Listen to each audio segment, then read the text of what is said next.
Good afternoon, good afternoon, good afternoon. Welcome one and all to our final day of preliminaries for the Lions Club Public Speaking Competition for the year 2025. This is our final day. We had, over the last 4 days, very exciting days. I hope that today will be just as exciting as all the other days. Let's start the program off by standing and singing the national anthem.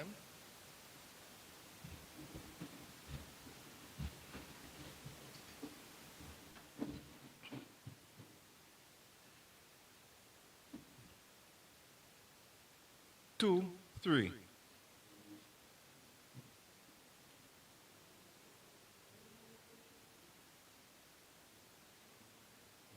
I pledge to thee our loyalty and love to keep you ever free. Lord, there's a future been faithful, see us soon. If we come and God bless and keep us true. Our prayer and blessed I so gladly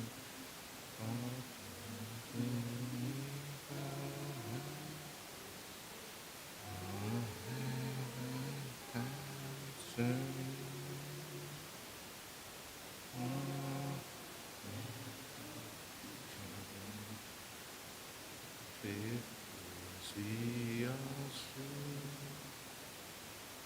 If we sing from shore to shore, and God bless and keep us true. And the stars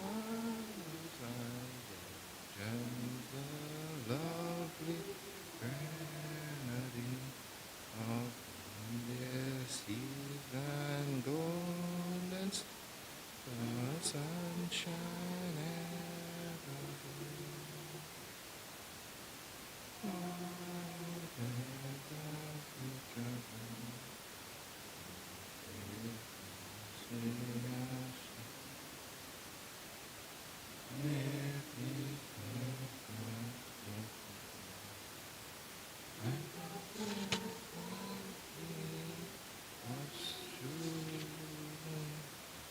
Thank you, but before we have a seat, let's have our invocation being done by Mr. Keon Brown from Chumaka, Ontario Secondary School.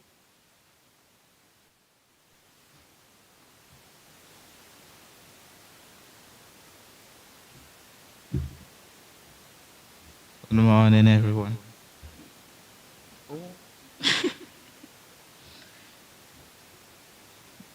Can you bow our heads and close our eyes? Dear Heavenly Father, thank you for bringing everyone here safely this morning. I would like you to guide each participant during this event. Give each participant wisdom, knowledge, and understanding.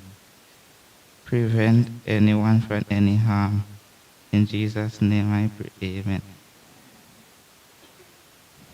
Well, good afternoon once again. My name is Lion Freddy. You can have a seat.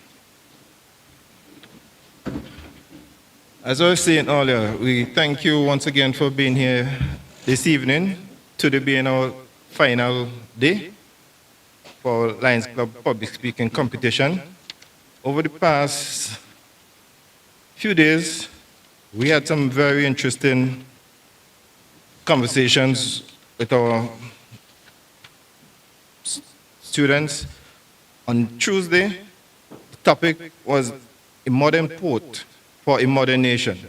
Is the investment worth the cost?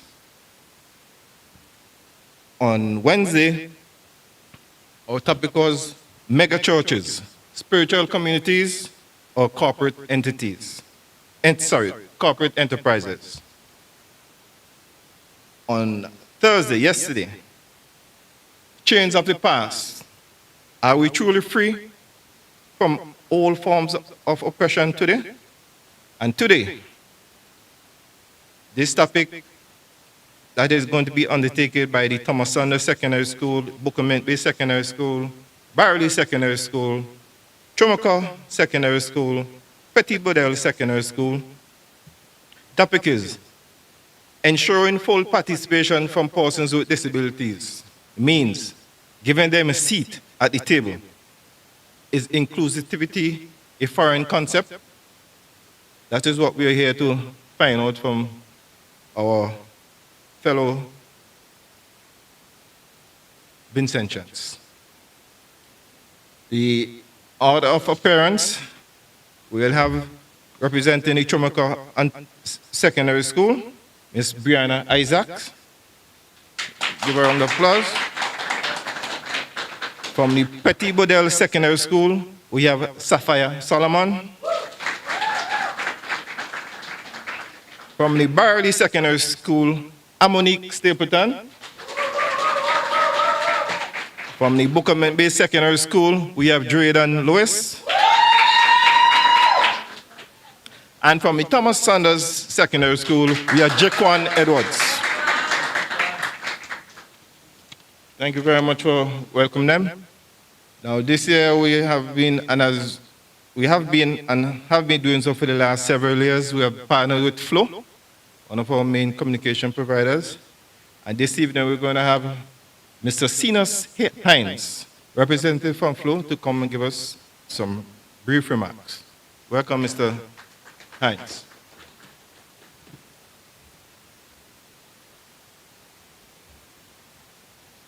Good afternoon to everyone.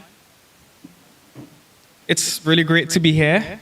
Unfortunately, I was unable to make it yesterday, but this is my third time listening in. It was amazing hearing all the things from the modern poets to churches, and now today speaking about disabilities in our community. It really is a pleasure to be here on behalf of Flow, the title sponsor of this year's secondary school public speaking competition. We're proud to once again partner with the Lions Club of St. Vincent and the Grenadines in supporting an initiative that empowers our youth to think critically, speak confidently, and lead boldly. And as the chair rightfully said, we have been the partner for a few years, and that continues this year with a sponsorship contribution of over $34,000, which includes the winning school getting access to $3,000 to complete a project of their choice. All the finalists at this year's event will be getting a free smartphone and also a month student plan. And well, this is my last opportunity at the prelims to speak a little bit about the student plan. Let me take that advantage, let me take that time now. We are introducing or have introduced an amazing student plan where you as a student, you get 90 gigs of data a day. No, 90 gigs of data a month, my bad, for only $20. $20, 90 gigs of data a month. You get 3 gigs released to you each day. So if you use your 3 gigs today, tomorrow you get another 3 gigs. And so our student plan, you're able to activate this through speaking to any of our agents in the back, on the streets, in the stores, wherever you so desire. At Flow, we believe that communication is at the heart of connection. And today's event gives our young people, rather, the opportunity to strengthen their voices, share their ideas, and inspire change. And of course, at Flow, we're more than happy when you're online, in your home, browsing the internet. That's great for us. But of course, opportunities and initiatives like this are important where we can help as best as we can to contribute towards the growth of our young people and the nation on a whole. So to all the participants, congratulations for making it this far. You've already proven your courage and your commitment. We encourage you to continue using your voices to make a positive impact in your schools, your communities, and your nation. On behalf of the Flow team, I wish all the competitors the very best. Speak with confidence, passion, and purpose. And may the best speaker shine. Thank you.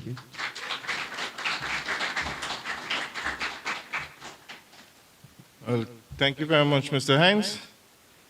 Now, our club has been around for quite a while, and we have with us today, very fortunate to have our president, Mr. Lion Michael John, MJF, who will come and also give us some brief remarks.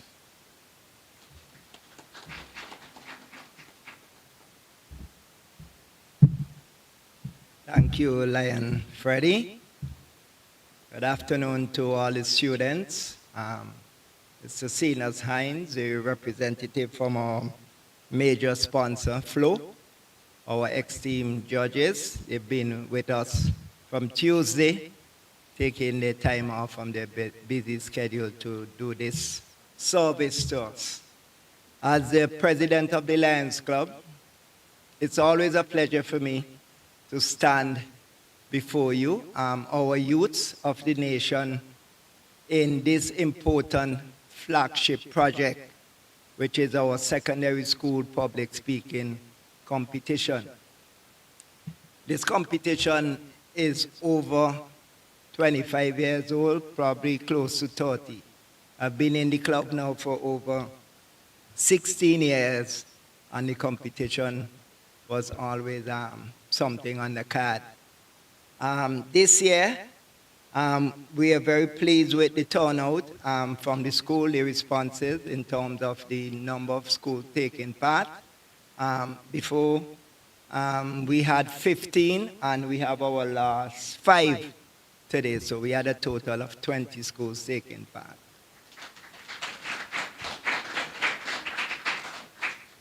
Also, I want to mention Flo. I know Sinas would have mentioned the value of the sponsorship, but I think it's very important, especially in these hard economic times, where you have business houses coming forward and really putting the monies on the card. And I really want you again to put your hands together for Flo, for coming forward yet again and sponsoring this very important competition. I know the students right now, they may be a bit nervous, but I want to encourage you. I mean, I've been doing this almost my life, speaking in public forums, whether it be at sports and so on. And I'm nervous up here, so much less to you. That's not to get you scared anyway, though. But I just like to encourage you that you put your best foot forward, and your deliberation will be inspiring. So I'd like to thank you and for taking this bold step and coming forward. The mere fact that you're here representing your school, that is a very important milestone and achievement. Whether you win or whether you are to the finals, you are a winner by representing your school. Let me say here that 6 students will be chosen from the 20 to represent the schools at the finals. And you will hear more about that. So this afternoon, being the last of the preliminaries, we will be receiving those 6 names from our judges right here. And then the chair will inform in terms of the formalities, the meetings, and so on that will follow. So let me don't keep you much longer. As I said, I want you to give it your best shot. I know the impromptu is always a challenge, but give it your best shot. You're already a winner. Thank you.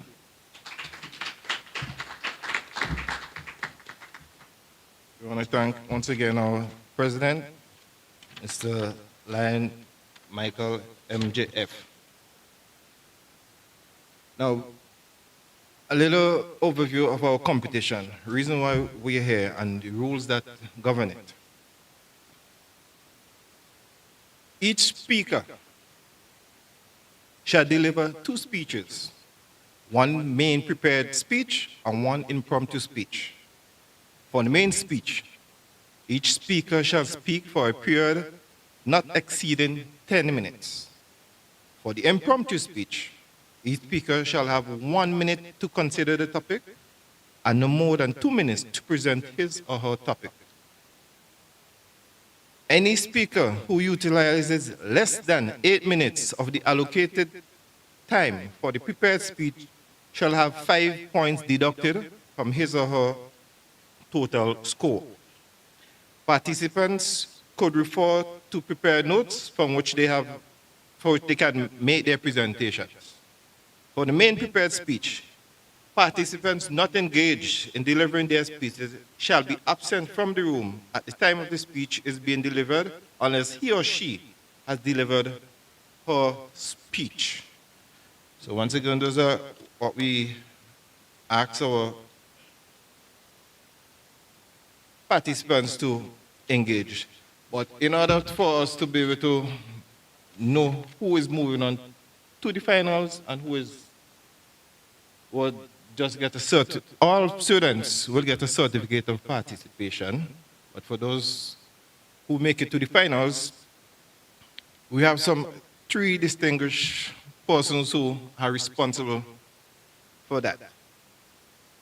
We're going to start by introducing, as usual, our lone female, as was said by one of a fellow lion, the rose between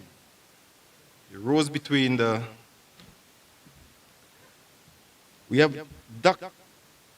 Risa Noel McBarnett. Dr. Noel McBarnett is a dynamic senior administrative leader and educator who heads the University of the West Indies Global Campus in St. Vincent and the Grenadines, driving accessible, flexible, and high-quality undergraduate, graduate, and professional and continuing education programs. With 4 years as Permanent Secretary in the Ministry of Tourism, Civil Aviation, Sustainable Development, and Culture, and all their roles in classroom teaching, curriculum development, and public sector administration, Dr. Noel McBarnett recognizes the transformative power of effective communication in both academic and professional landscapes. As a scholar holding a PhD in education from the University of Auckland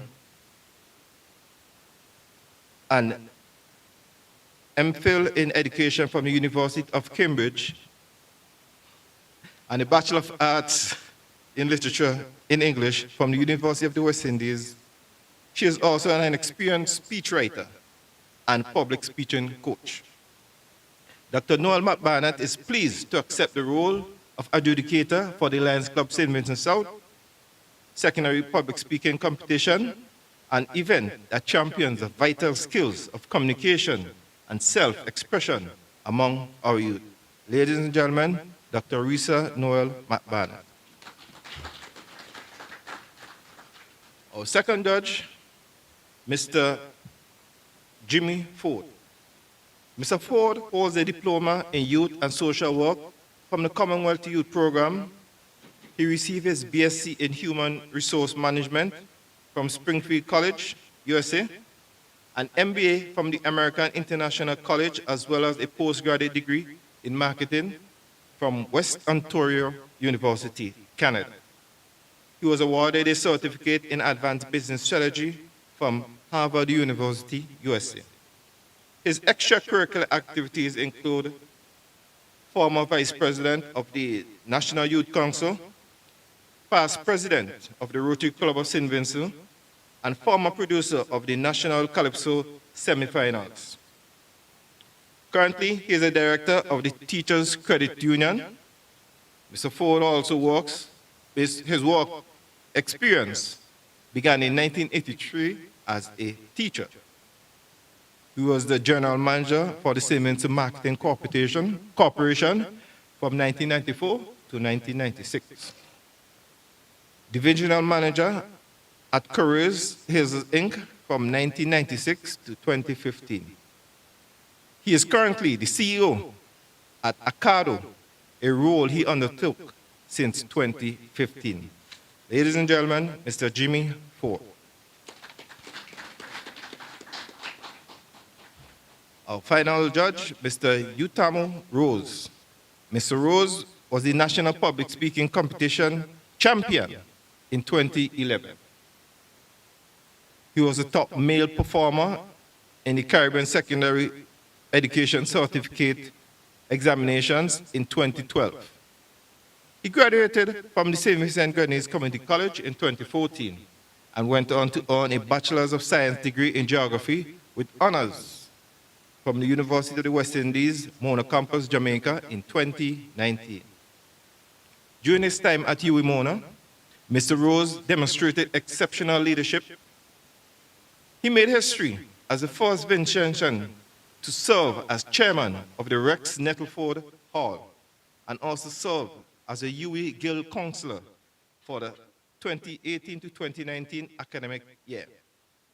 In recognition of his outstanding contribution, he was awarded the prestigious UWI Mona Premier Award for Leadership in 2019. Mr. Rose is currently a lecturer in geography at the St.Vincent Community College. He also serves as a coach of the St.Vincent Community College Debating Society, leading the team to victory in 2022 and run-up in 2024.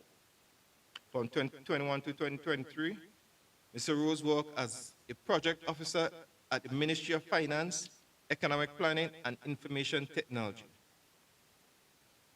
Beyond academics and public service, Mr. Rose is a passionate football fan and cultural enthusiast. He is also the reigning Raga Soca Monarch 2025, showcasing his versatility and talent in the performing arts. Ladies and gentlemen, Mr. Utamo Rose.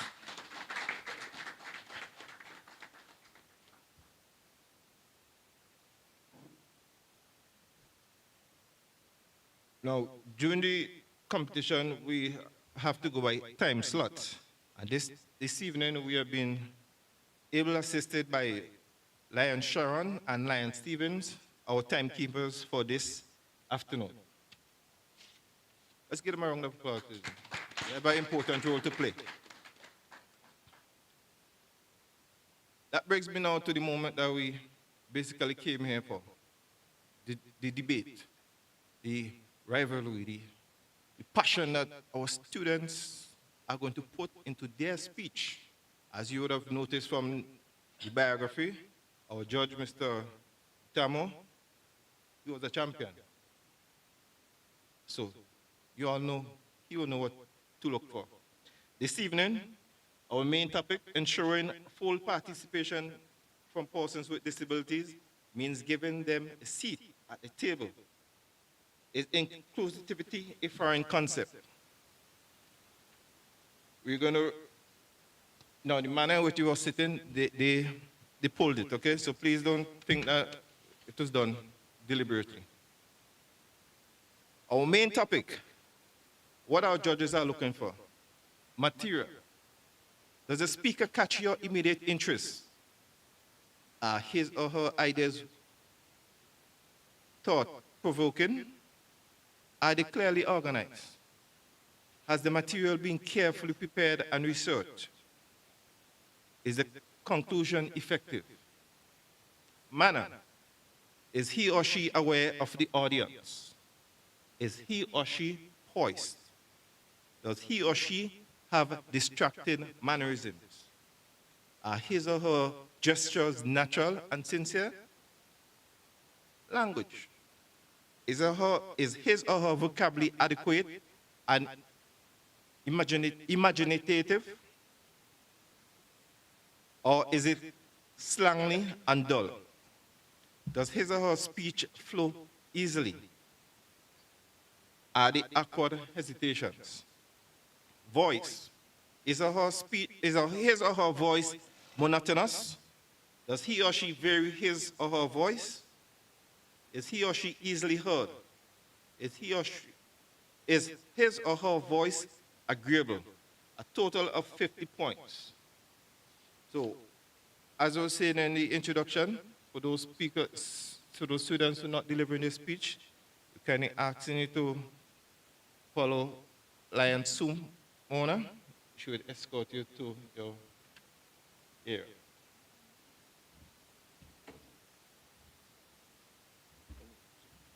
There.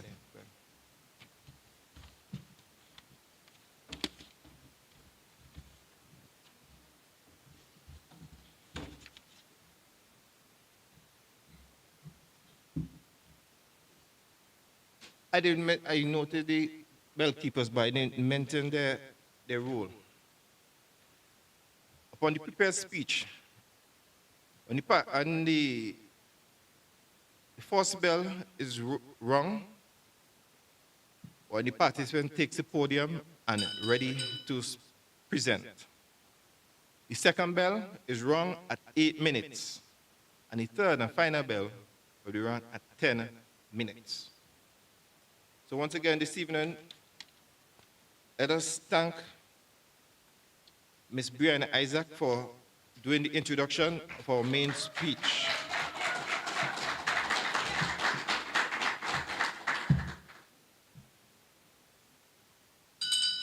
Mr. Chairman, Mr. Senior Floor Representative Lion Michael John, NJF, President, Lions Club St. Vincent South, Principal, teachers, judges, listeners, and viewers, ladies and gentlemen, fellow participants, students, a pleasant afternoon. In the Caribbean, inclusivity for the disabled remains a foreign concept. If your voice is muted, a seat at the table is useless. The unsettling reality is that for a large segment of our population, specifically people with disabilities, inclusion usually seems more like a performance than a virtue. Despite the fact that our communities proclaim to value all individuals, it is now merely a formal invitation to sit at the table without having any sort of authority. True inclusion is still not only forgotten, but also, in many respects, it remains a foreign idea throughout the region. According to the World Health Organization, in 2022, globally, an estimated 1.3 billion people, or 16% of the world's population, lived with a disability. Despite this, they remain among the most marginalized and excluded groups in society. Within the Caribbean region, the statistics are even more alarming, as the United Nations Educational, Scientific, and Cultural Organization in 2023 stated that only about 10% of persons with disabilities are employed. This therefore means that 9 out of every 10 are excluded from the workforce. Not because they lack competence, but because social systems have been designed to leave them behind. Chairperson, please permit me to dissect this issue so we can better understand the gravity of this situation. What do we mean by disability and inclusivity? According to the Americans Disability Act, a person with disability is someone who has a physical or mental impairment that substantially limits one or more major life activities. Chairperson, it is clear that disability is not merely a medical condition. Rather, it is a dynamic concept that arises when long-term physical, mental, intellectual, or sensory impairments interact with environmental and cognitive barriers that hinder full participation in society. Inclusion, on the other hand, is defined by the Center for Disease Control and Prevention as including people with disabilities in everyday activities and encouraging them to have roles similar to their peers who do not have disability. Inclusivity is not an act of charity or favor. Instead, it is a fundamental human right. It is about creating systems where every person has an equal opportunity to contribute, participate in social activities, and succeed without needing to request acceptance. Although we have made some strides in providing inclusion for people with disabilities through the ratification of international agreements like the Sustainable Development Goals and the UN Convention on the Rights of Persons with Disabilities, inclusion in the Caribbean is simply primarily symbolic in nature, where opportunities are conditional, access is still limited, and voices are being silenced. Chairperson, if the region were genuinely inclusive, why do talented, qualified persons with disabilities continue to be excluded from strategic and leadership roles? Their absence from positions of influence is not a coincidence. It is evidence that power not present is being withheld. Across many institutions, policymakers and organizations have learned to perform inclusion superficially. They often do this by appointing a single person with a disability to a committee. Some would build a ramp at a public building, while others may hire a sign language interpreter for a one-off broadcasted event. While these gestures create an illusion of progress, they often mask a deeper systemic problem, the denial of substantive power. Let us be real. How many persons with disabilities have become minister of government across the region? How many persons with disabilities are controlling schools, leading churches, and directing financial institutions? How many persons with disabilities have been substantially employed in the health sector? The persistent inequities that people with disabilities encountered in the regional workforce has raised concern for the Caribbean Development Bank. Chairperson, according to the bank's 2018 Disability Assessment Report, only 34% of working age people with disabilities in a number of Caribbean countries were employed, whereas 59% of their peers without disabilities were. Even for those that are hired, there are still little prospects for growth because they are frequently restricted to lower level positions with lower wages and no secure employment. This data reveals a worrying reality despite the impression of improvement and actual inclusion remains out of grasp. Although they may have places in the workforce, people with disabilities rarely hold positions of influence, leadership, or decision-making authority.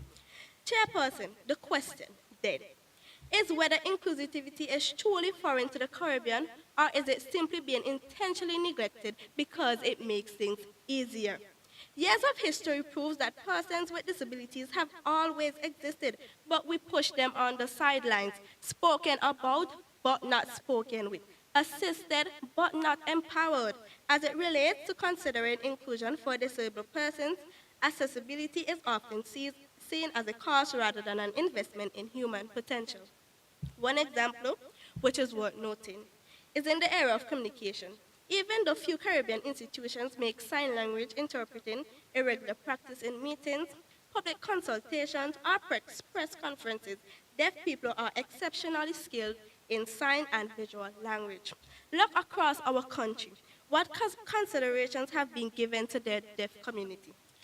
Policies are frequently created without their meaningful input, leading to frameworks that are disconnected from the reality that they live in.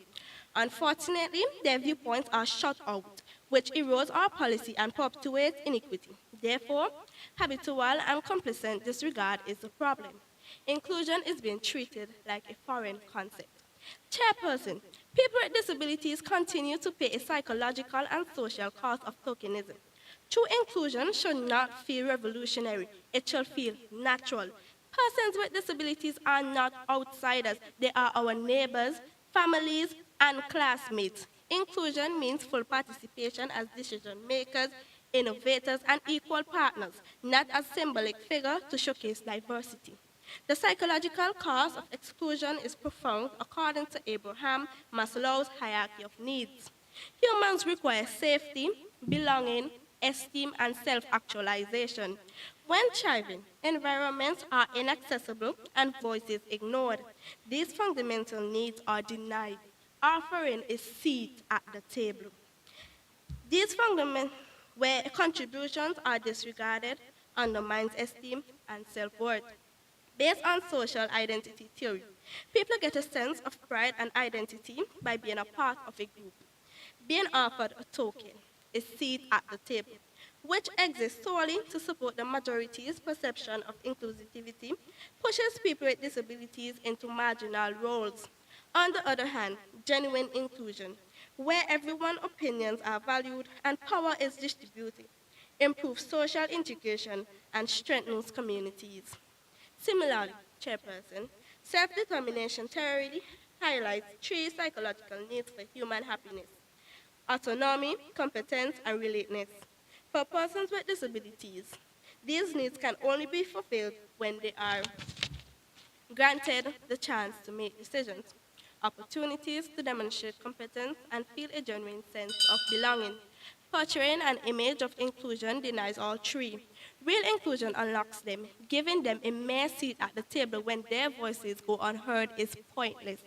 In conclusion, the total inclusion of people with disabilities remains a foreign ideal within the Caribbean.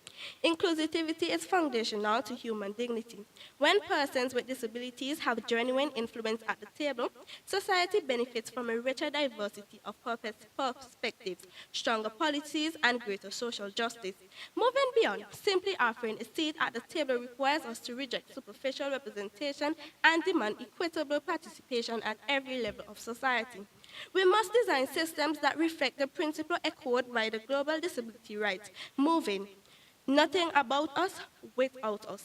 As we envision the future of our Caribbean region, let every aspect of our society show that we refute the idea that inclusion is negotiable or foreign. It is our shared responsibility to make it fundamental, to create communities where every voice is heard, every talent is valued, and every individual truly belongs. A truly inclusive Caribbean should acknowledge that people with disabilities were always intended to be a part of the design, rather than being invited, because we know we should give them a seat at the table. Chairperson, I thank you.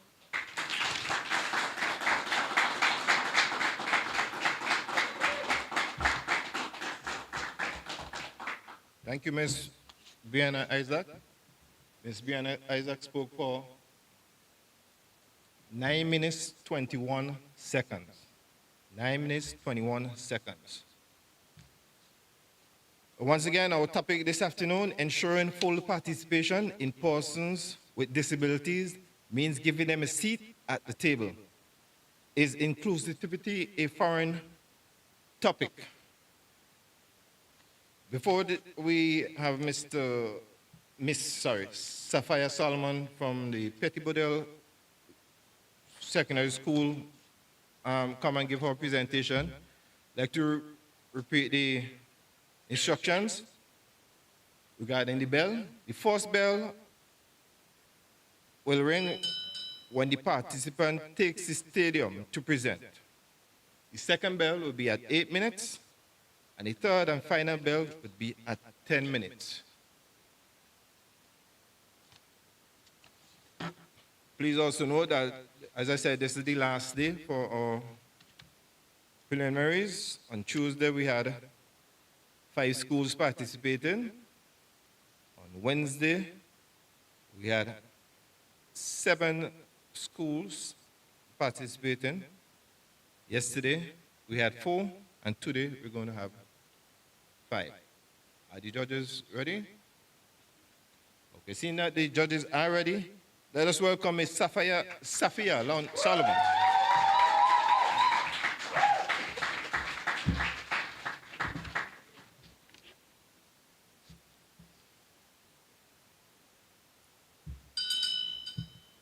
Mr. Chairman, Mr. Cyrus Hines, Floor Representative, Lion Michael John, MJF, President, Lions Club St. Vincent South, principals, teachers, judges, listeners and viewers, ladies and gentlemen, fellow participants, students, good afternoon. Fellow champions of change, I come to you today not just as a student of the Pettibodale Secondary School, but as a voice for Vincentians who dream of a nation where inclusion is not a privilege but a practice. Chairperson, Nelson Mandela once said, and I quote, "There is no keener revelation of a society's soul than the way it treats its most vulnerable members," end of quote. These words spoken decades ago still echo powerfully in our time. And so, I ask, what does our soul as a Vincentian society look like? This brings me to today's topic. Ensuring the full participation of persons with disability means giving them a seat at a table. Is inclusivity a foreign concept? Chairperson, before we can truly tackle a topic, we must first understand it. So let us begin by defining inclusivity. According to the Oxford Dictionary, inclusivity is, and I quote, "the practice or policy of including people who might otherwise be excluded or marginalized, such as those with physical or mental disabilities," end of quote. The Cambridge Dictionary adds that inclusivity means, and I quote, "including all types of people, things, all ideas and treating them all fairly and equally, end of quote. Put simply, inclusivity means making space for everyone. It's like setting a table for a family meal. You don't leave out a cousin just because their wheelchair can't fit. No, you just adjust the chairs, you move the table, you make room. Next, what is disability? The World Health Organization defines disability as, and I quote, a mismatch between a person's body and their environment, end of quote. That means disability is not just what a person has, it's what a society fails to provide. If a blind student cannot access their textbooks because there's no Braille version, the problem is not the student, it's the system. Therefore, Chairperson, I begin my first of 3 arguments with a simple truth. Inclusivity is not some imported idea wearing foreign clothes. It is a principle that belongs to us. It lives in our hearts, our communities, and our collective Caribbean conscience. When some people argue that inclusive policies for persons with disabilities are foreign, what they are really saying is that inclusion is something new or worse, something unnecessary. But let me be clear, that is a dangerous misconception. Yes, many of the words we use like accessibility, equity, and disability rights have gained global attention thanks to institutions like the United Nations or the World Health Organization. But the values behind those words, they are not foreign at all. In the Caribbean, we take pride in being communities of togetherness. We help our neighbors build homes, we support the sick, the elderly, and yes, even those living with disabilities.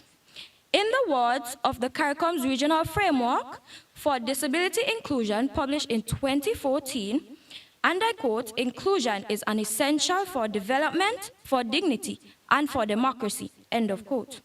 And isn't that what we all want for our country? The truth is, Chairperson, here in St. Vincent and the Grenadines, inclusion has never been foreign. It's been unfinished.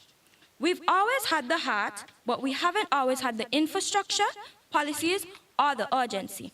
So, Chairperson, let's put the argument to rest. Inclusivity is not foreign at all.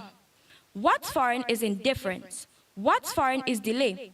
What's foreign is that the belief that some citizens matter less than others. This leads to my second argument. When we speak of values like inclusion, we need to analyze the reality here in St. Vincent and the Grenadines. Have we truly made room at the table? To answer that, we must begin with what we have done. In 2010, the government of SVG passed a Disability Act, a landmark piece of legislation designed to promote accessibility and protect the rights of persons with disabilities. This was a commendable move, signaling that we recognize the need for structural change. In 2023, Dr.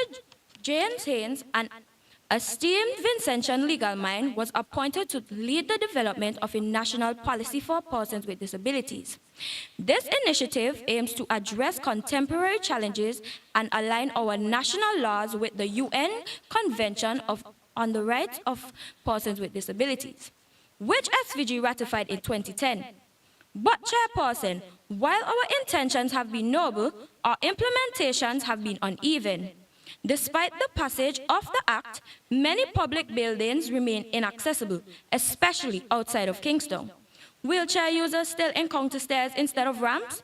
Blind and low-vision citizens still find no tactile paving or Braille signage in government offices. Public transportation remains a hurdle, and some rural communities completely inaccessible for those with mobility issues. Let me ground this in numbers. According to a 2018 assessment by the Caribbean Development Bank, less than 40% of persons with disabilities in SVG have access to quality education, and unemployment among them remains above 50%. So yes, SVG has made progress, but Chairperson, progress is not the same as parity. And until we address both the policies and the perceptions that keep PWDs on the margin, our table remains incomplete. Hence, Chairperson, for my final point, I strongly emphasize that true inclusion means power sharing, where PWDs not only sit at the table, but help shape the menu. This can be done through 1, policy participation. On September 29th, SVG made history. For the first time in our Parliament's history, sign language interpretation was provided during a sitting. Wearing blue pins to symbolize support for deaf and hard of hearing people, every member of Parliament stood in visible solidarity with inclusion. Minister Kesal Peters, who bears ministerial responsibility for persons with disabilities, declared her commitment to improving the quality of life for persons with hearing impairments, including plans for specialized training to be unveiled in the next budget cycle. The representatives from Voice of the Disabled and the National Society of Persons with Disabilities in the gallery were witnesses to a movement that now demands sustained momentum. But Chairperson, present is not enough. We need institutional frameworks such as Disability Advisory Council and where persons with disabilities can routinely shape, review, and influence policies. We must hear their voices before laws are passed, not merely applaud them afterwards. 2, public advocacy and education. Imagine what would happen if more institutions observed Disability Awareness Days and invited local disability advocates to speak.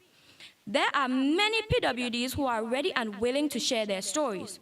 For example, my TOSS colleagues would know the name Sweet Eye Robertson from Fitzhugh.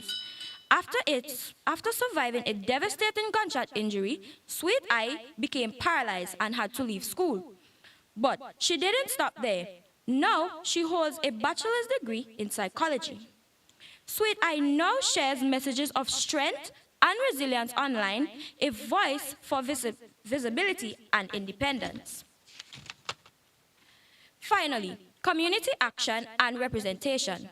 Local councils must establish inclusive forums where individuals with disabilities can share their ideas about transportation, housing, employment, and cultural issues. Organizations and boards must adopt representation targets, ensuring leadership is not sighted only, but vision-filled. Chairperson, listening audience, I conclude by reminding us that 1, inclusivity is not a foreign idea. 2, while St. Vincent and the Grenadines has made progress, we still face urgent gaps. And 3, ensuring full participation of persons with disability means giving them a seat, giving them a voice, shaping the future of this nation. Chairperson, this is not a moment for pity. It is a moment for partnership. To borrow once more the words of Nelson Mandela, and I quote, "There is no keener revelation of a society's soul than the way it treats its most vulnerable members." End of quote. As a young Vincentian, I believe our nation's soul is ready to shine. Let us give not just a seat, but a microphone, a mission, and a movement. I thank you.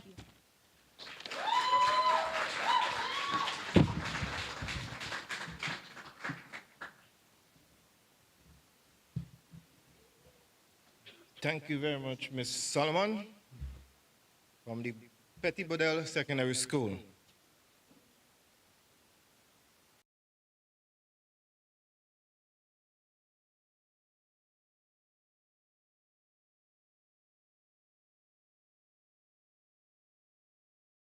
Before Ms. Amonique Stapleton comes to the podium, I'd like to repeat the rules so that she could hear regarding the bell.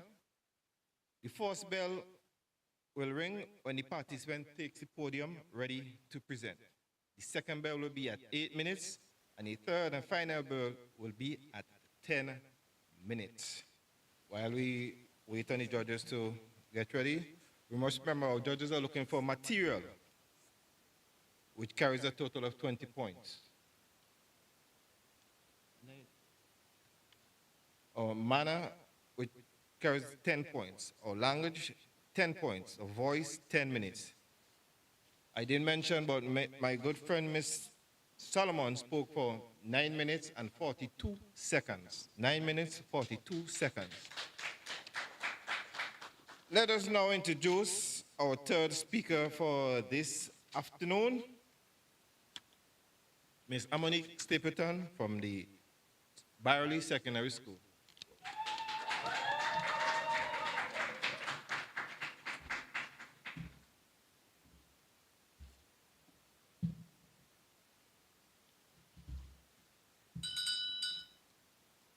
Mr. Chairman, Mr. Cenas Hines, floor representatives, Lion Michael John, MJF, President of the Lion Club St. Vincent South, principals, teachers, judges, listeners and viewers, ladies and gentlemen, fellow participants, students, a pleasant good afternoon. Let us consider an image of a table. The persons sitting at the table are given power. Power to decide how resources are allocated, to whom they should be given, and in what quantities. These persons are charged with the task of shaping the future we all are expected to survive in. Friends, I urge you to take another look at those sitting at the table. Do the appearances and voices present give an accurate representation of our diverse population? Specifically, are persons with disabilities present or even invited to make a contribution? Today, I stand before you to talk about a profound truth. Ensuring the full participation of persons with disabilities means giving them a seat at the table. According to Cambridge Online Dictionary, a seat at the table is a situation in which someone is included in a discussion and can influence any decision that is made.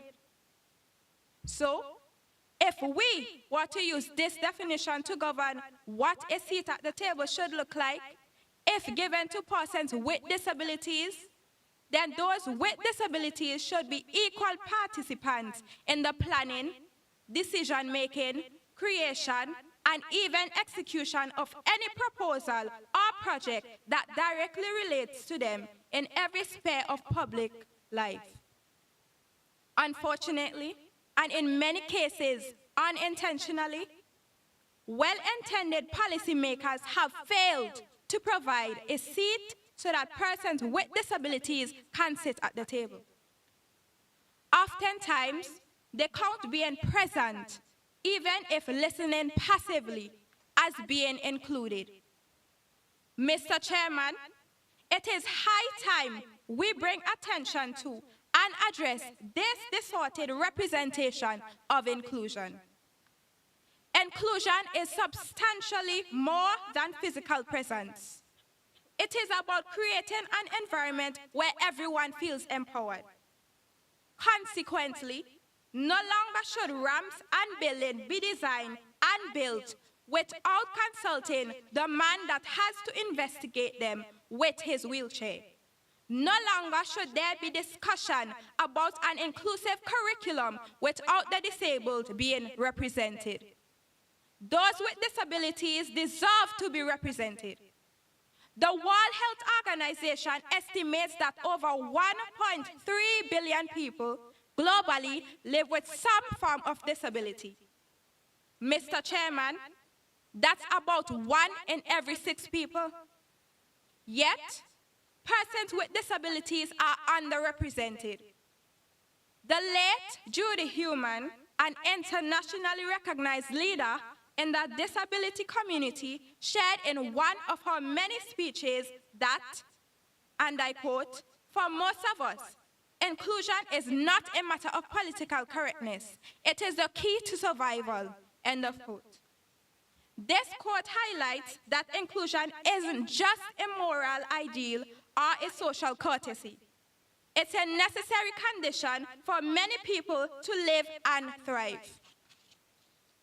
This is why it is important to always be in consultation with persons with disabilities while planning for aspects about life that will affect them. Mr. Chairman, failure to do so is tantamount to a tailor constructing a suit for an individual without taking a single measurement. Ladies and gentlemen, that suit won't fit right, and in many cases, it would be unwearable. We have talked extensively on the importance of persons persons with disabilities at the table. However, there is an important question we must answer. Is inclusivity a foreign concept? If I am to answer this question honestly, I will disagree to inclusivity being a foreign concept. Here in St. Vincent and the Grenadines, we have several programs and policies in place that support inclusivity. For example, the Transport Service Initiative, Mobile Vincentian Empowerment Service, which offers accessible transportation for persons with disabilities. Additionally, there are inclusive education initiatives such as the pilot done at the Beckwith Sunshine School. The goal is to mainstream students with disabilities or challenges. However, despite all this effort, inclusion still feels like a foreign concept to us as Vincentians. This is because many of the programs and initiatives have shortfalls. The transport system is a recent initiative, but it is unclear how sustainable it will be. If it fails, persons with physical disabilities have little to no alternatives. Many public transport operators are reluctant to transport persons with disabilities, and many of the roads remain uneven and unsafe for the use of wheelchairs.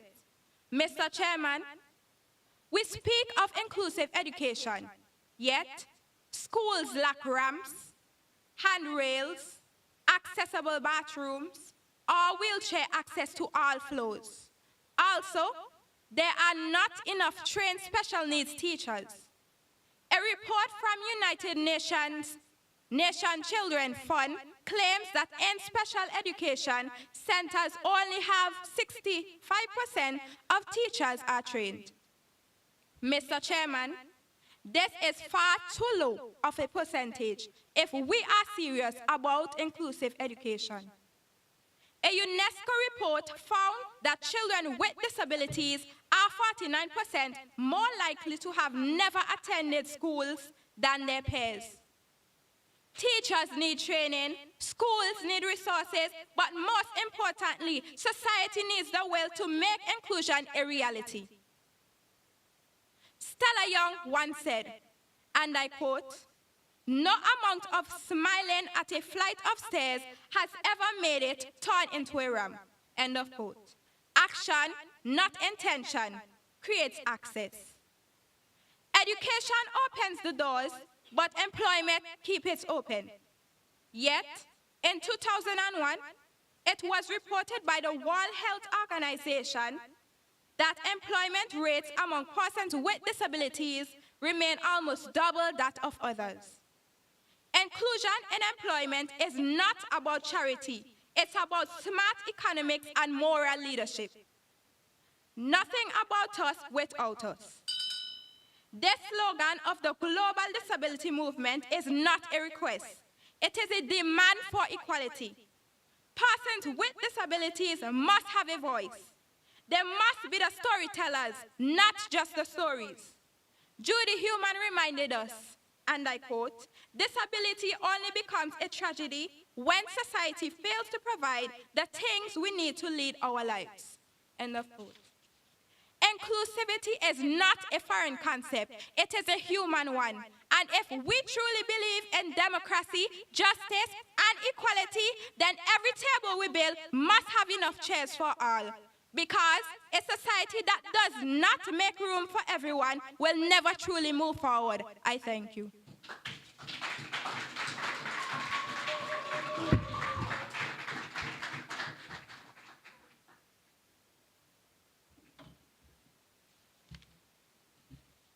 Thank you very much, Ms. Amonique Stapleton. Ms. Amonique spoke for 8 minutes, 48 seconds. As being today, Vinny, once again, the final day of our competition over the last 4 days, we had some very interesting topics. And as our president said earlier, there will be 6 finalists throughout the whole competition from the 20 school. Only 6 finalists. All finalists can come from today. Some come from today, from rest of the week. We don't know. That depends on our good judges. So before Mr. Drayden Lawrence take the stage, I'd like to repeat the bells so that he could be aware. Our first bell will ring when the participant takes the podium to present. The second bell will be at 8 minutes, and our final bell will be at 10 minutes. Are the judges ready to proceed? Okay, so ladies and gentlemen, let us welcome Mr. Drayden Lewis from the Bookament Bay Secondary School.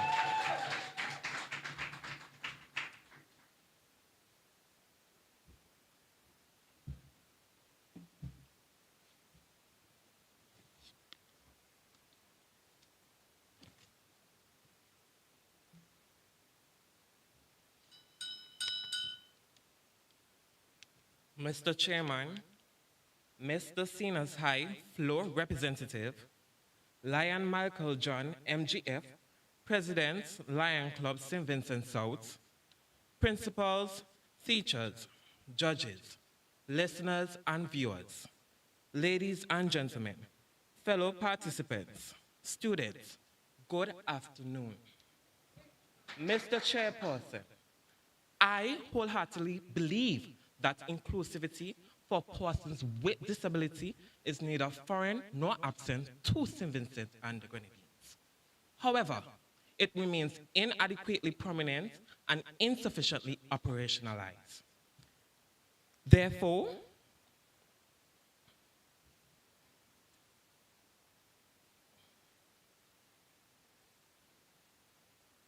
if there is to be true inclusivity, it requires deliberate amplification, systemic reform, and sustained commitment to translate practices into principle.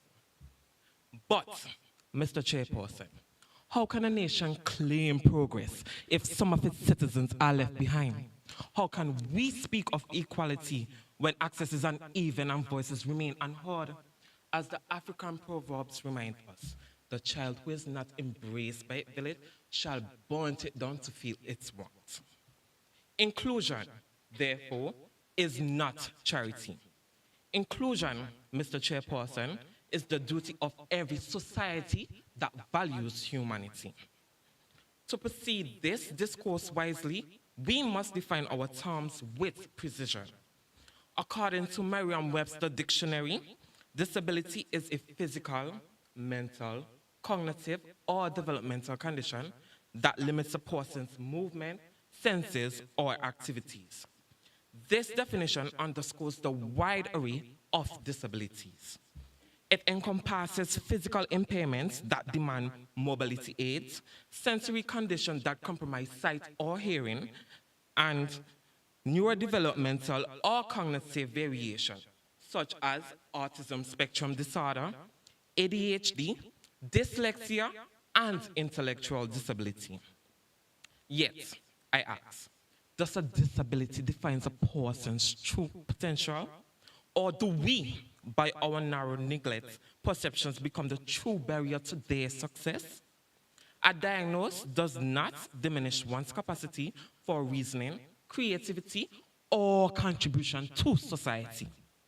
As Ban Ki-moon stated, disability does not lie in the person, but in the society, I repeat, the society that fails to include them.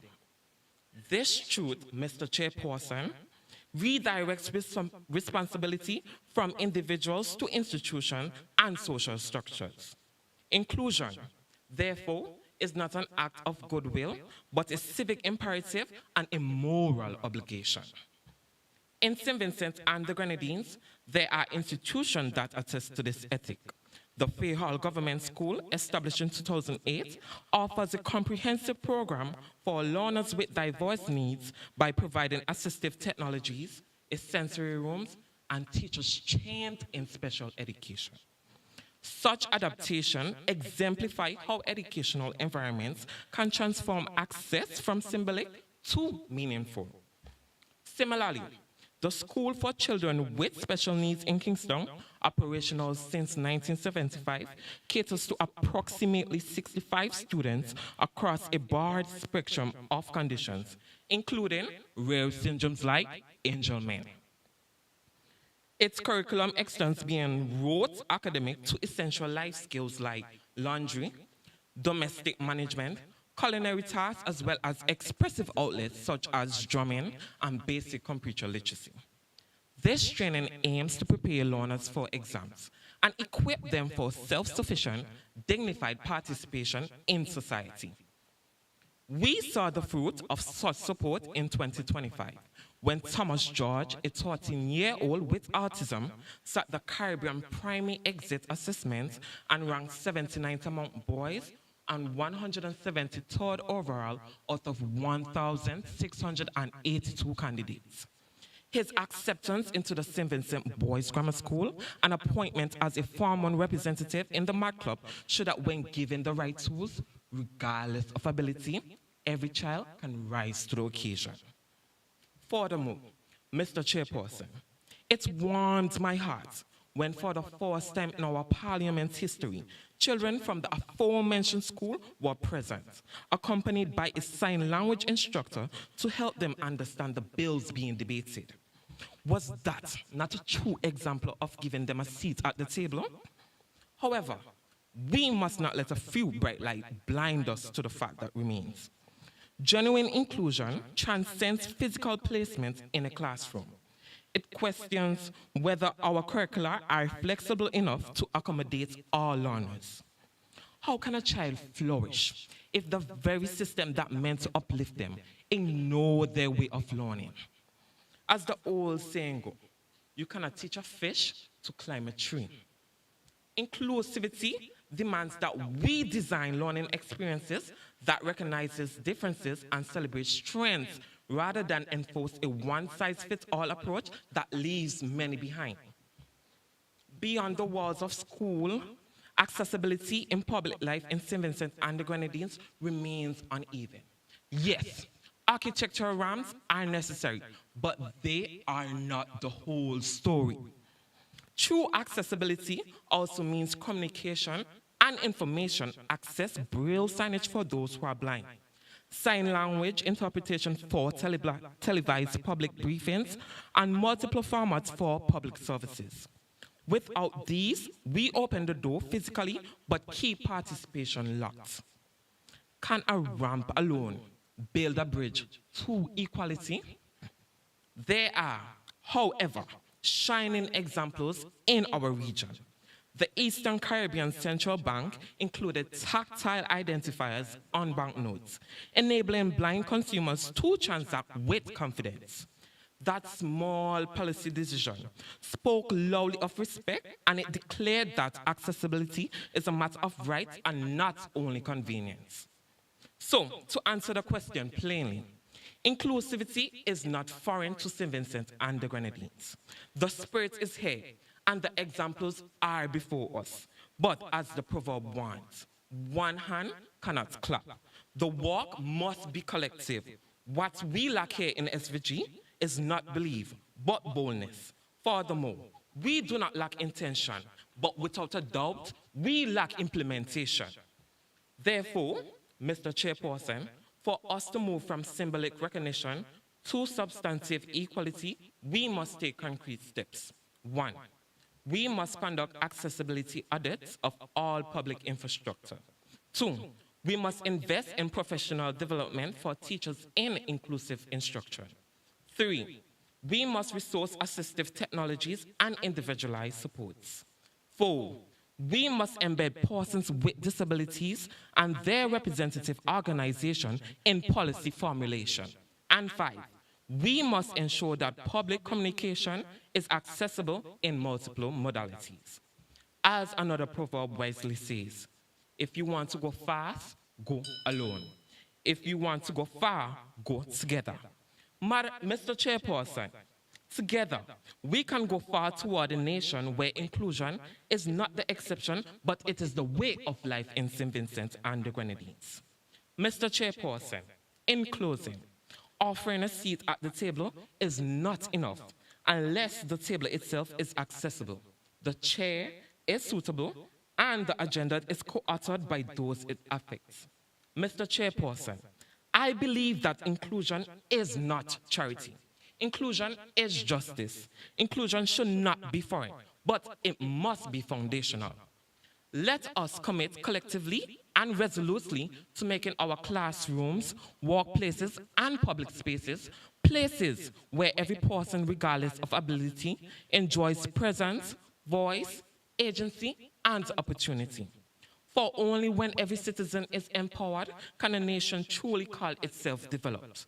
After all, as the proverb reminds us, the tallest tree in the forest was once just a seed that refused to give up. I thank you.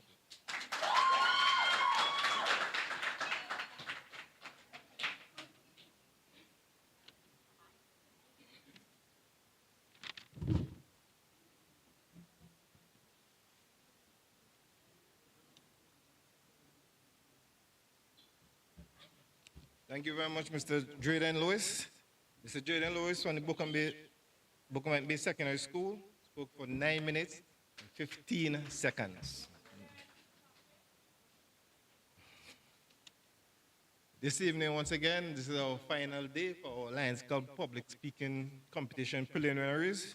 Just a reminder, our judges, Dr. Risa Noel McBarnett, Mr. Jimmy Ford, and Mr. Utamo Rose.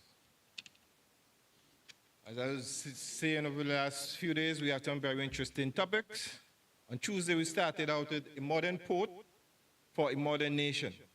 Is the investment worth the risk, worth the cost, sorry? On Wednesday, we had mega churches, spiritual communities, or corporate enterprises. On Thursday, yesterday, chains of the past. Are we truly free from all forms of oppression today? And today, we have ensuring full participation for persons with disabilities, means giving them a seat at the table. Is inclusivity a foreign concept? Let's welcome, ladies and gentlemen, before we welcome Mr. Jaquan Edwards to the podium for his sake, I have to mention that the first bell, when he gets to the podium, will ring. The second bell will be at 8 minutes, and the third and final bell will be at 10 minutes. Welcome, ladies and gentlemen, Mr. Jaquan Edwards from the Thomas.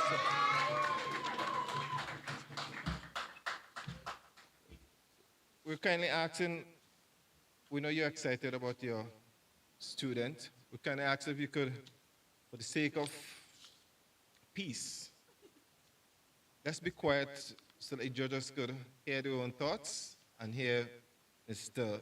Edwards along with other participants, please.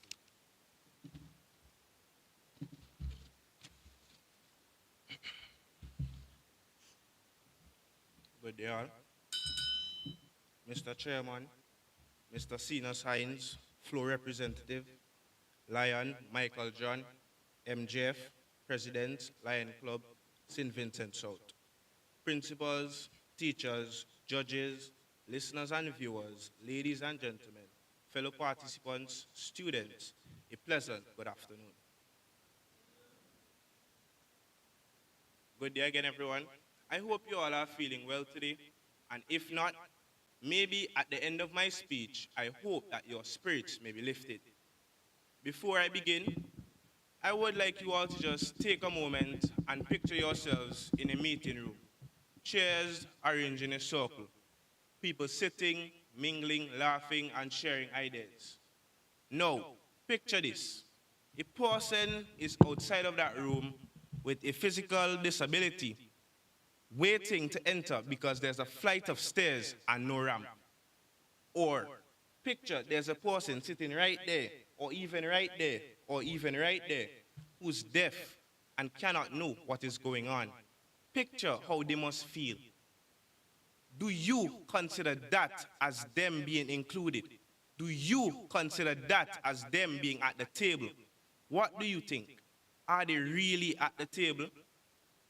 The scenario that I just gave you, believe it or not, is the reality for countless persons with disabilities. What is inclusivity?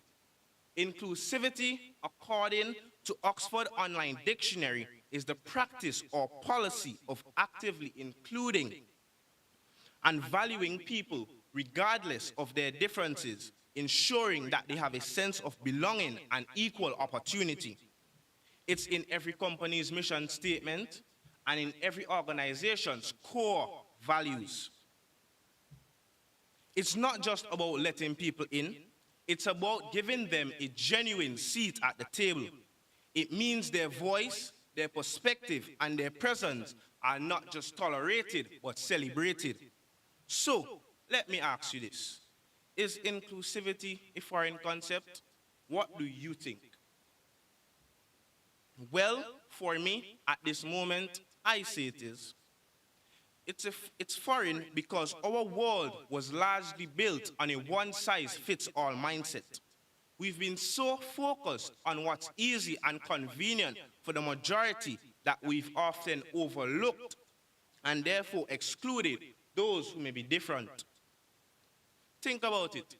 A job application that requires a written exam, when the job itself doesn't require any actual writing skills, how can that be?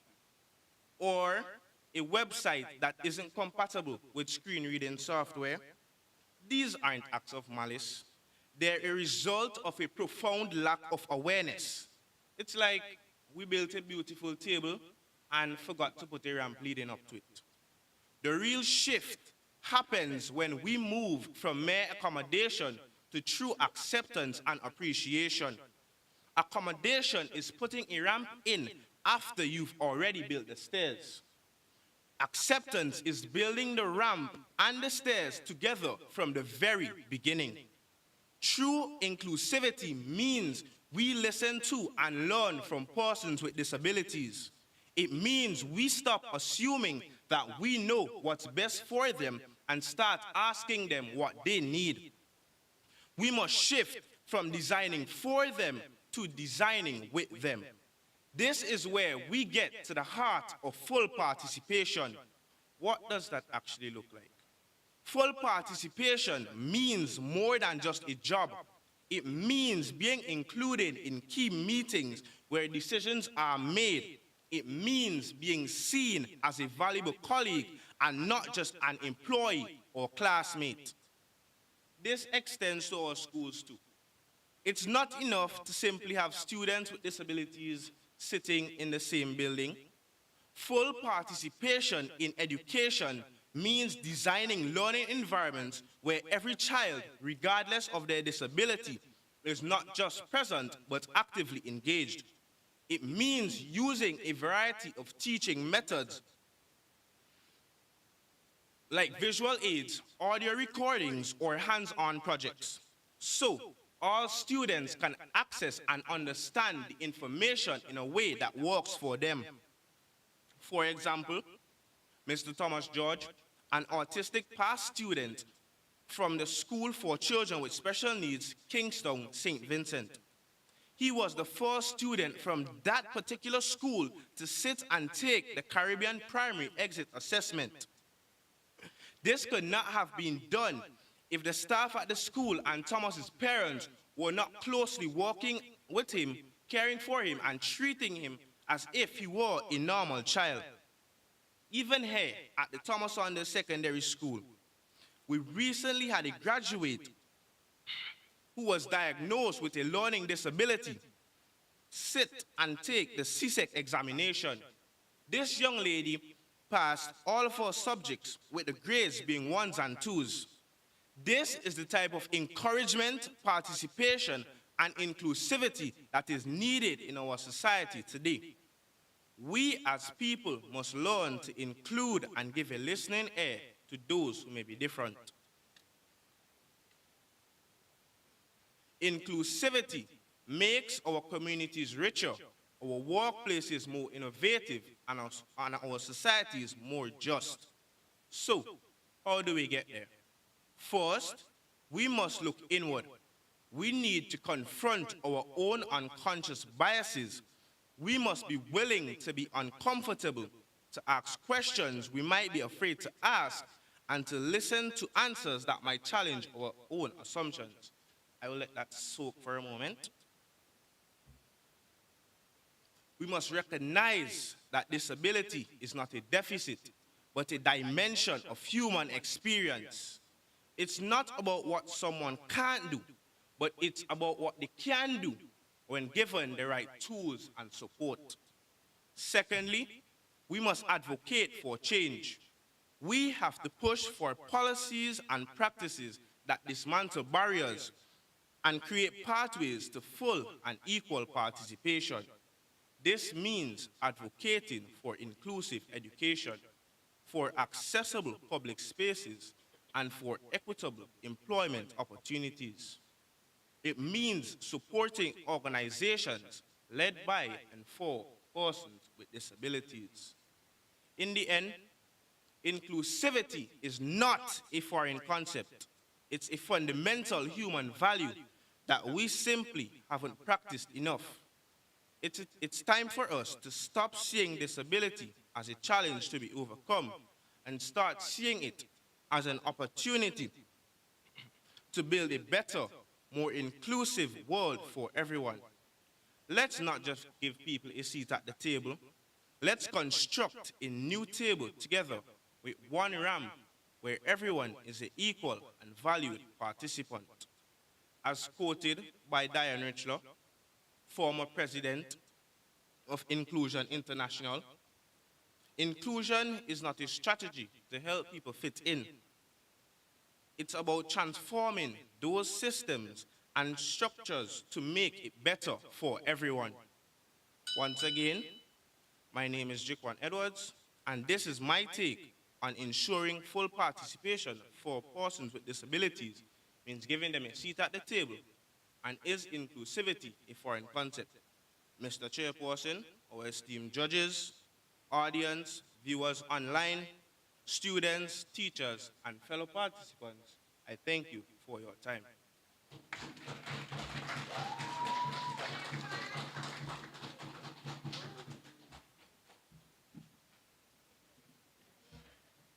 Thank you very much, dear Mr. Jaquan Edwards from the Thomas Sanders Secondary School.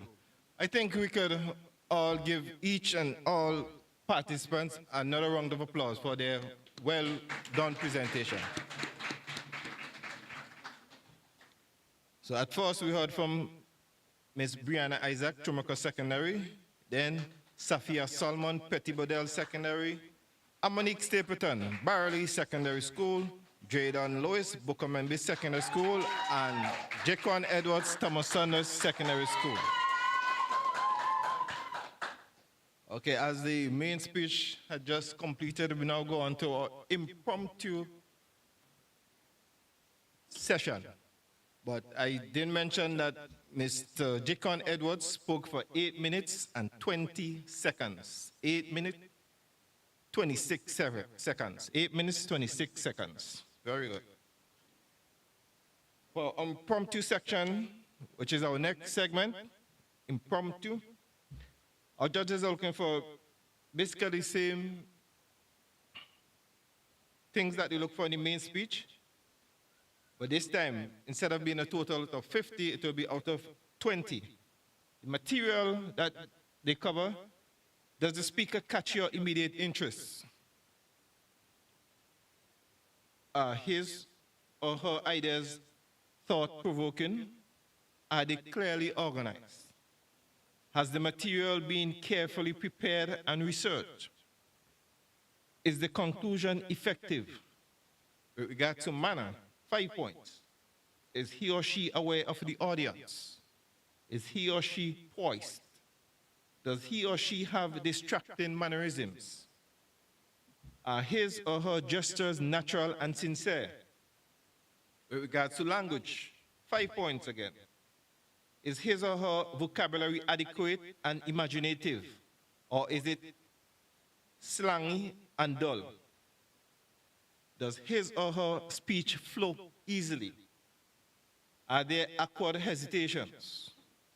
Regarding voice, is his or her voice monotonous? Does he or she vary his or her voice?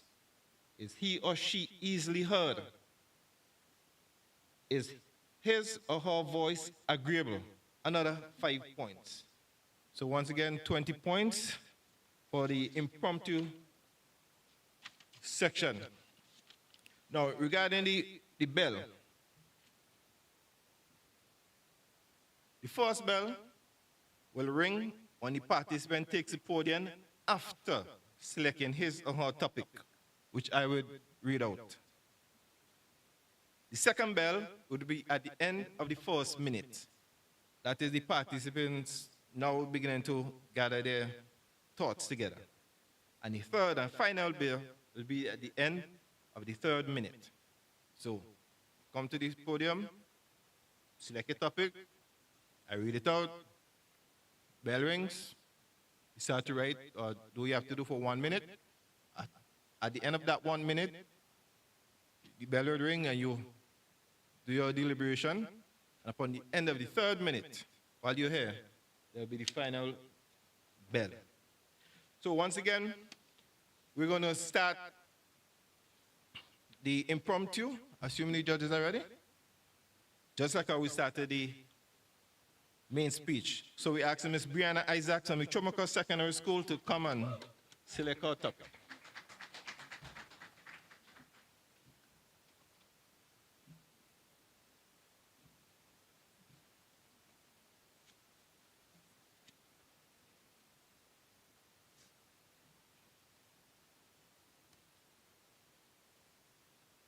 So this afternoon, Ms. Brianna Isaac will speak on my greatest talent. My greatest talent.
As protocol has been established, my greatest talent is spelling. For example, I went in for a spelling bee at my school and won. As protocol has been established, my greatest talent is spelling. For example, I went in for a spelling bee at my school and won. Thank you.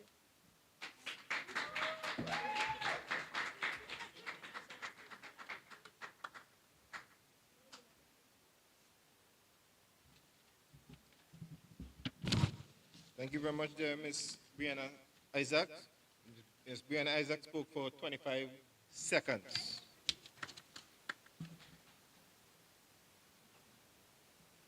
So once again, this is the final leg of our public speaking competition this year, 2025. We do thank you for coming out to the last 4 days, especially our esteemed judges. Are they ready for procedure number 2? Okay, so we're going to ask now Ms. Safia Solomon from Petit Bodel Secondary School to come and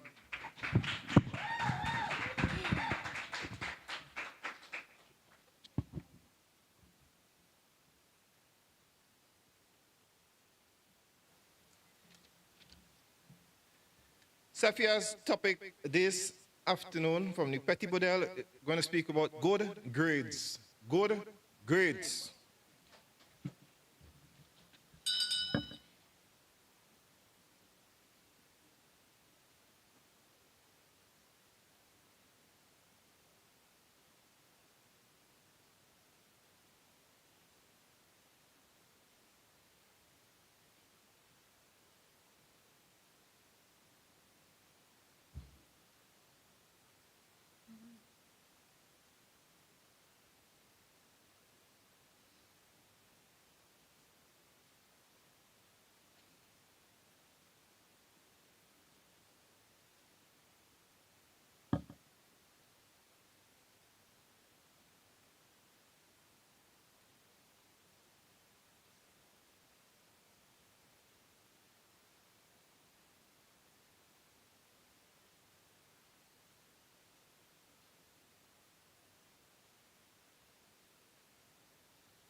Chairperson, protocol has already been established. Good afternoon. My topic is good grades. Good grades are things that you accomplished by, by studying or by taking a test. Take me for example. I am at the top of my class for 3 years in a row now. Usually I use different types of study methods like flashcards and other things to get me good grades. Usually I have to sit in an exam room to take a test, and once you finish taking the test, a teacher marks it, and that's how you know if you get good grades. I thank you.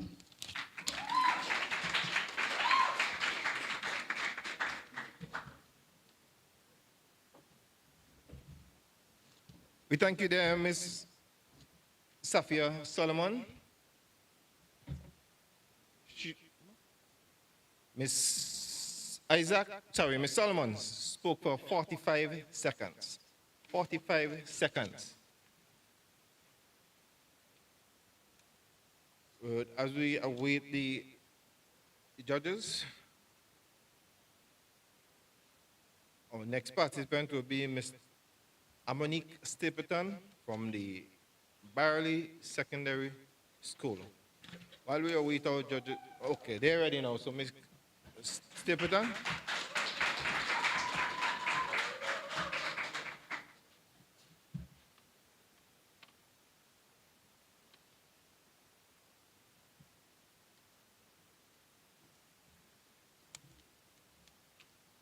Ms. Monique Stapleton from the Barley Secondary School would speak on river limes. River limes.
Good afternoon. The protocol has already been established.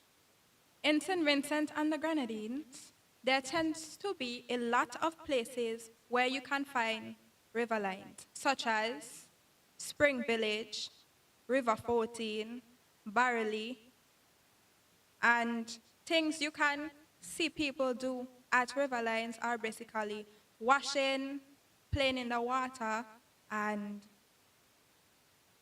pollution. I thank you.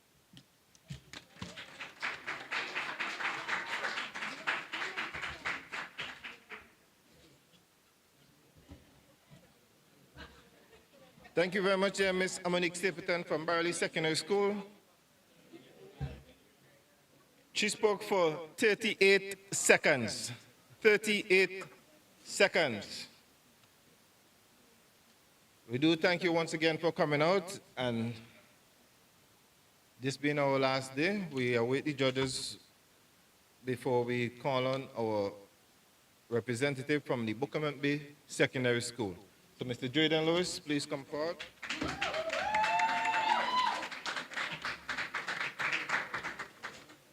We're asking if you could kindly please, I know it's a very long day for some of you, please. Let's keep it quiet so that students can think and the judges could hear their own thoughts. Please. So Mr. Drayden Lewis from the Buckerman Bay Secondary School. He will speak on the topic, My Career Ambition. My Career Ambition. We ask you please to be quiet. Thank you.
Please allow me to adapt the protocol that has already been established. This evening, my topic is my career ambition. So far, about my career ambition, it has been good. You can say for the past few years of being in Bokomet-based secondary school, I have been taking part in many school extracurriculums, such like the agriculture competition, which became third, and the force robotics in CTI competition, which became third as well. So far, I have been good in whatsoever I did in school. My grades are good as well. And I want to be a good example to students in my school because Bokomet Bay is known as one of the schools that don't have potential. Whenever CPA comes around, the government only places them because it's a school in a village and students don't do too good, so they send them there. But I want to be a model to them, to show them that regardless of the school, we can be students with great potential. As my school song says, we are good as all the rest. I thank you.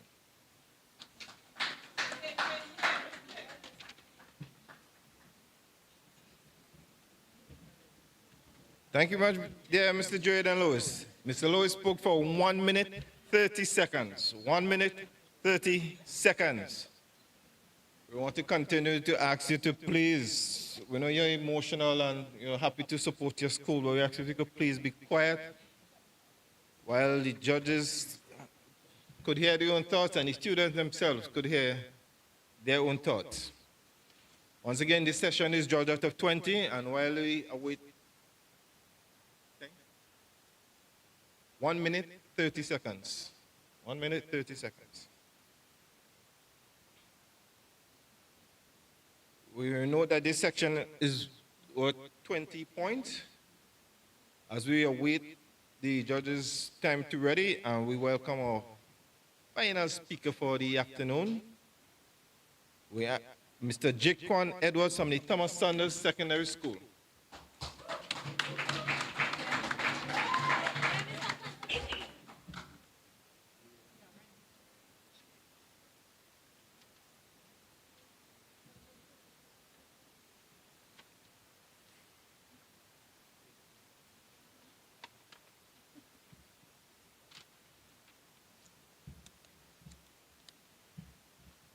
Mr. Jaquan Edwards from the Thomas Sanders Secondary School will speak on the topic school lunches. School lunches.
With protocol already being established, school lunches. School lunches can either be lunch programs at school or lunch at the tuck shop. But in general, it's lunch at school. It can have advantages, disadvantages, positives, negatives. I'll start off with some positives or advantages. School lunch can be convenient because it's right there in the school. You can just come out of your class, go and get it.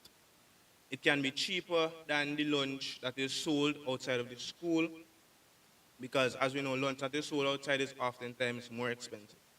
I will move to the disadvantages. Well, some people may not like the lunch that they sold at the school. For example, at our school, Thomas Anders, there is a tuck shop, and people don't really like the food there. They say it tastes bad.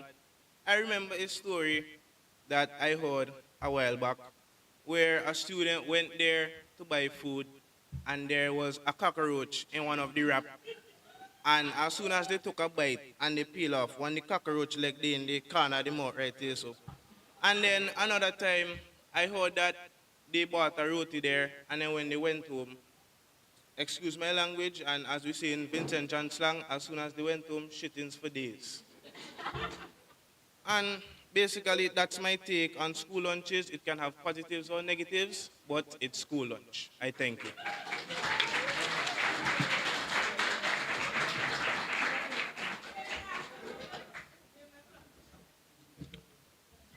Thank you very much there, Mr. Jacon Edwards from the Thomas Sanders Secondary School. He spoke for 1 minute and 40 seconds. 1 minute, 40 seconds. Now we could give everybody one round of applause for their good participation.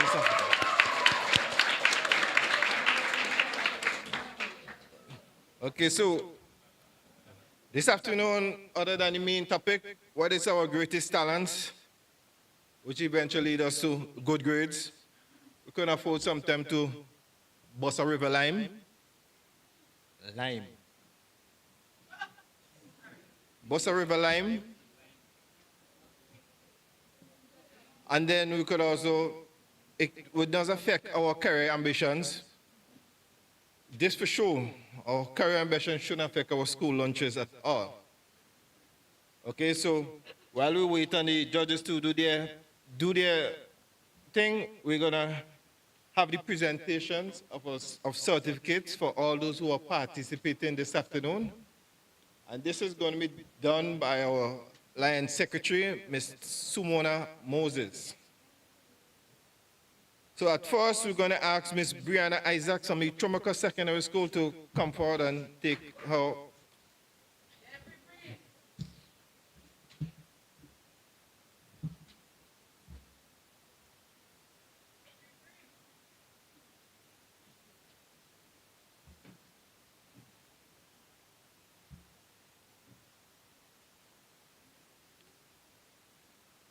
Thank you.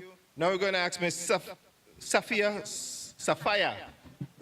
Solomon from the Petit Bodel Secondary School to come forward.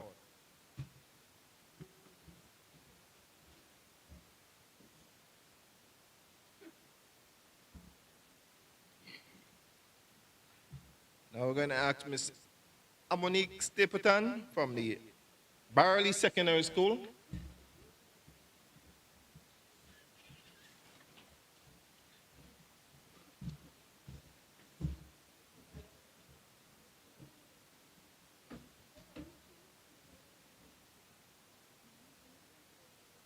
And then now Mr. Drayden Lewis from the Bookerman Bay Secondary School.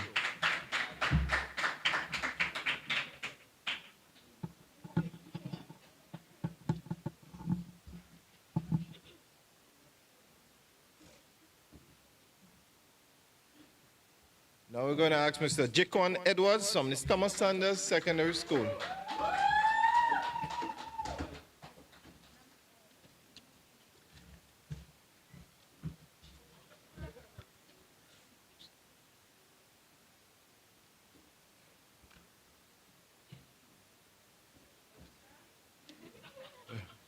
Now we're going to have a vote of thanks done by Lion Simo.